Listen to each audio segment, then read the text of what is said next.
think winning would be enough. It wasn't enough for the most decorated athlete in the history of professional football. So what does that tell you about enough? Tom Brady won 7 Super Bowls. No other player in NFL history has won more than 2 with a single franchise's worth of luck and timing behind them. He played 23 seasons, threw more touchdown passes than anyone who has ever picked up a football professionally, and by the time he retired, he had run out of records left to break. If there was ever a life that should have produced a satisfied man, it was his. On the surface, this looks like the story you already know. Work hard, win championships, live happily. Every sports documentary wants to end on the trophy, the confetti, the parade. That's the shape we've been trained to expect. Struggle, then triumph, then peace. Except that's not how Brady describes it.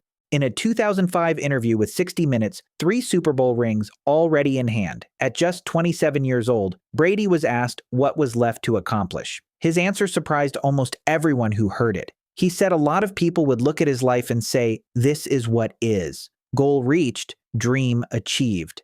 But that wasn't how it felt to him. His actual words were closer to disbelief than satisfaction. "It had to be more than this," he said. "This couldn't be what it was all cracked up to be." When the interviewer asked which of his 3 rings was his favorite, Brady didn't hesitate. "The next one," he said, "the next one's always the best." That's not the answer of a man enjoying his success. That's the answer of a man who has already mentally moved on to a championship he hasn't won yet. When pressed on what exactly he thought would finally be enough, Brady gave an answer that cuts right to the center of this. He said he wished he knew. He said it twice.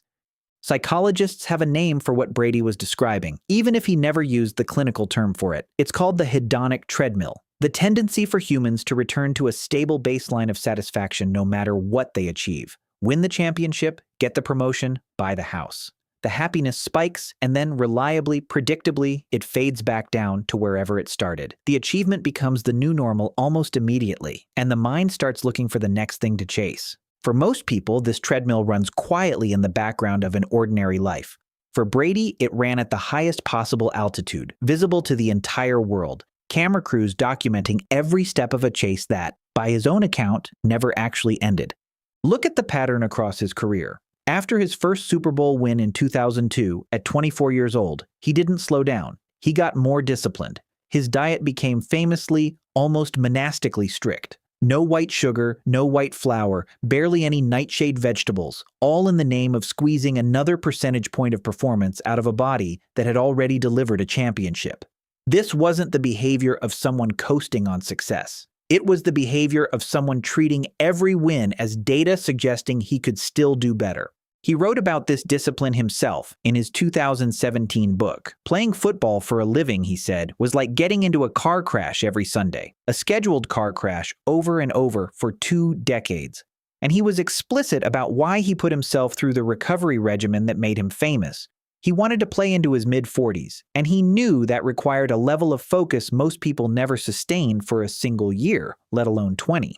That's the detail that reframes everything else. He wasn't disciplined because discipline felt good. He was disciplined because stopping wasn't an option he was willing to consider. By his 4th ring, most athletes would have reasonable grounds to call it a career and mean it. Brady kept playing into his 40s, an age where most quarterbacks are commentators, not competitors. Sports psychologists who study elite performers have identified a specific profile that fits this pattern closely. Researchers studying what they call achievement-driven identity have found that for some high performers, the sense of self becomes so fused with competition and improvement that stopping doesn't feel like rest. It feels like disappearance. If you are, at your core, the person who wins, who improves, who chases the next mark, then a life without that chase isn't peaceful. It's unrecognizable. This reframes something people usually get wrong about athletes like Brady. The assumption is always that they're driven by a love of winning, but the evidence points somewhere colder and more interesting. Many elite performers are driven less by the pleasure of arrival and more by an intolerance for standing still. Winning doesn't satisfy the underlying need. It just briefly quiets it before the need reasserts itself. There's a version of this story that treats it as purely admirable. The relentless competitor, the never-satisfied champion, the mindset every self-help book wants you to adopt. And there's real truth in that framing. That refusal to settle produced 7 championships and one of the most disciplined professional careers ever documented. Nobody is arguing the drive didn't work, but something got left behind in that pursuit, and Brady has said as much himself. In that same 2005 interview, right after describing the emptiness at the top, he asked, almost to himself, what was the point of it all then? Not a rhetorical flourish.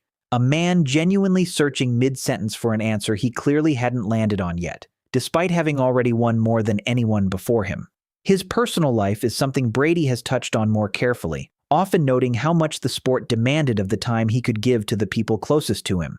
The same intensity that built the resume also came with real costs outside of football, by his own admission. Maybe the trade was worth it to him. Maybe 7 championships and a permanent place in the sport's history is a fair exchange for never once getting to feel like the chase was over. That's not a judgment anyone outside his own head gets to make with certainty. But somewhere in the difference between the career everyone admired and the internal experience he actually described lies an uncomfortable question that has nothing to do with football. If the most successful competitor in the history of American professional sports never once felt like he'd arrived, what exactly is enough supposed to feel like for the rest of us? And if it never arrives, no matter how much you win, maybe the chase itself was never actually about arriving at all.